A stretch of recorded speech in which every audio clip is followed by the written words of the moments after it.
Retornando para a terceira parte do nosso vídeo sobre introdução ao pensamento político de Marx, o que nós vamos abordar agora é o método desenvolvido por Marx, centrado na ideia de materialismo dialético e materialismo histórico. O que Marx vai buscar em Hegel e procura compreender, e nesse aspecto se aproveita de parte do pensamento de Hegel, é a ideia da dialética, que vem lá do mundo pré-socrático grego, né, onde você tem essa famosa passagem de Heráclito que diz que nenhum homem pode banhar-se 2 vezes na mesma água de um rio, ou seja, tudo está em constante movimento.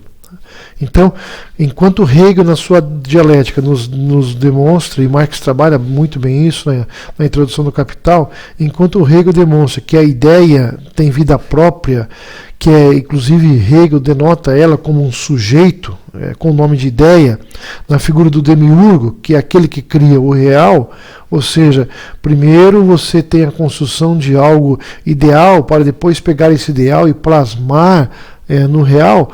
Marx vai dizer, olha Hegel, não entendo que as coisas sejam desse jeito não. Para Marx, na verdade, ele vai dizer, o ideal para mim é o real. O ideal é aquilo que se apresenta no mundo concreto, no mundo real, traduzido e transportado para a cabeça do homem. Isso é que é o real. Ou seja, o que Marx está querendo dizer para Hegel é o seguinte, olha, ainda que eu possa eventualmente compartilhar dessa ideia de uma construção utópica de um homem ideal, o que eu tenho agora para trabalhar é este homem real, este homem concreto. E aí vem justamente a ideia do materialismo histórico, porque o materialismo dialético, na verdade, é uma forma que Marx encontra de interpretar os fenômenos da natureza e o seu modo de focalizá-lo através de sua teoria, que se chama de materialismo. Então, de uma certa forma, esse materialismo dialético é esse movimento que Marx procura compreender dentro da história da humanidade, com fundamento no materialismo, ou seja, as coisas estão em constante movimento. E o materialismo histórico, então, seria a aplicação dos princípios do materialismo dialético ao estudo da vida social, aos fenômenos da vida da sociedade, ao estudo desta e sua história. Então, o materialismo histórico seria a aplicação desse materialismo dialético. Ou seja, é o que Marx demonstra para nós, que concordem ou não, gostem ou não, existem fatores externos que podem condicionar o homem à sua realidade e que também podem ser condicionados pelo homem. Em outras palavras, se os chineses se acostumaram a comer tudo que nada, tudo que voa e tudo que anda, é porque lá atrás na China houve um período de muita miséria, muita falta de proteína, por questões climáticas e outras, que obrigaram os chineses a buscar novas formas de se alimentar, de garantir a sua existência. Da mesma forma que o Tuareg lá no deserto procura retirar do deserto a sua própria sobrevivência. De onde as pessoas encontram plena escassez, para o Tuareg existe uma certa abundância que lhe permite, pelo menos no mínimo, satisfazer as suas necessidades diárias. Então, há de se compreender isso, este movimento dialético, que Marx tenta nos mostrar, no materialismo dialético e no materialismo histórico, que, na verdade, existem certos fenômenos que condicionam ou podem ser condicionados pelos homens. A questão da economia, por exemplo, que é o grande pano de fundo de praticamente toda a teoria desenvolvida por Marx. A economia ela tem um movimento, ela não é a mesma, ela não é estática, ela é dinâmica. Tanto é que ela influencia e determina o comportamento, quanto também pode ser influenciada e determinar comportamentos. Então, essa questão ela é fundamental para entender como é que Marx consegue, através do materialismo histórico, por exemplo, procurar compreender as contradições que existem dentro da própria história da humanidade. Que contradições que é esta? Vamos lá. Nós estamos no século XXI, então, onde você tem na África milhares de pessoas morrendo de fome e abaixo da linha de pobreza, e ao mesmo tempo você tem em média aí 55% da população mundial obesa. Ou seja, onde é que está a contradição? Onde é que está um movimento dialético? Onde é que está o materialismo histórico?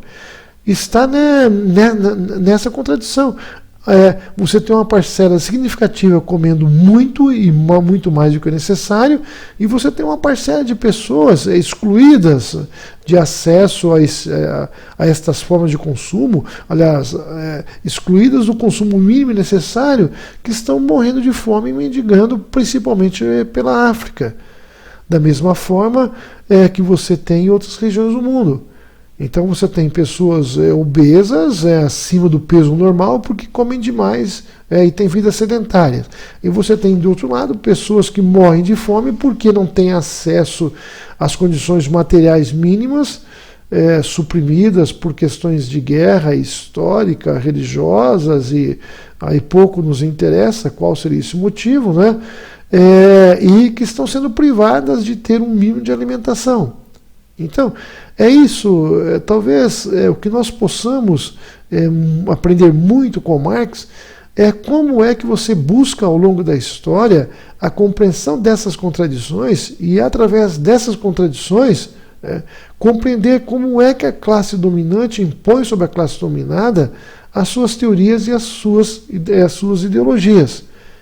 Como se, por exemplo, nós pudéssemos dizer que, em função de que grande parte dos povos da África estejam vivendo abaixo da linha de miséria, como se fosse da natureza do povo africano sempre viver nessa condição. Quando nós sabemos que não é. Era um país de muita fartura, onde o povo procurava retirar do clima e da região o necessário para a sua sobrevivência.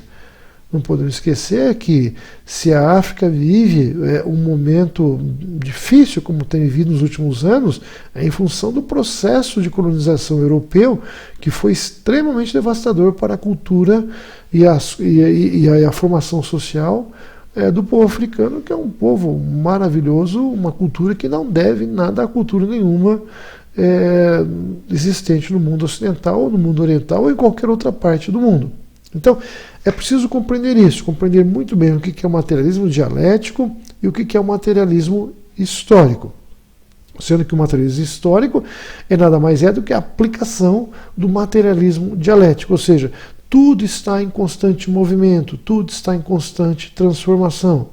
Se é cíclico ou não, isso é uma outra história. O importante é compreender isso, é que há um movimento. Há um movimento que caracteriza a história, e a história é necessariamente a história do homem. Então, essa compreensão tem que ficar muito bem clara para você continuar caminhando, então, dentro da construção do pensamento de Marx. Espero, então, ter mais uma vez contribuído para elucidar algumas questões. Não esqueçam de remeter à leitura dos textos recomendados, que estão também no final do nosso vídeo final de apresentação do pensamento político de Marx, e de sempre tomar textos de pessoas que têm credibilidade científica para tratar do assunto, tá? E você encontra esses textos nos sites das boas universidades, centros universitários e mesmo faculdades que realmente pretendem, querem e têm que fazer ciência. Era isso, então, o que nós tínhamos para o momento. No próximo vídeo nós vamos entrar, então, de forma um pouco mais profunda no pensamento político de Karl Marx propriamente dito, procurando, por exemplo, compreender o que é o Estado e qual é a figura do Estado para Marx, e como é que ele propõe a construção, ou a destruição, ou a desconstrução do Estado dentro de sua teoria.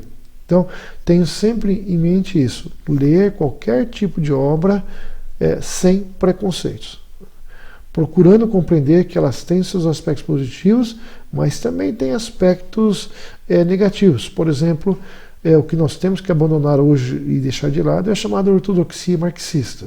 Aquele pensamento que fazia jus lá atrás, numa verdade histórica existente lá atrás, mas que não faz mais sentido nos dias atuais, como, por exemplo, falar no Brasil em revolução sangrenta ou violenta. Toda e qualquer transformação, no caso do Brasil, tem que vir necessariamente pela via democrática prevista em nossa Constituição. Mais uma vez, agradeço a todos pela paciência e não esqueçam de, então, aí, prestigiar os nossos vídeos. Muito obrigado.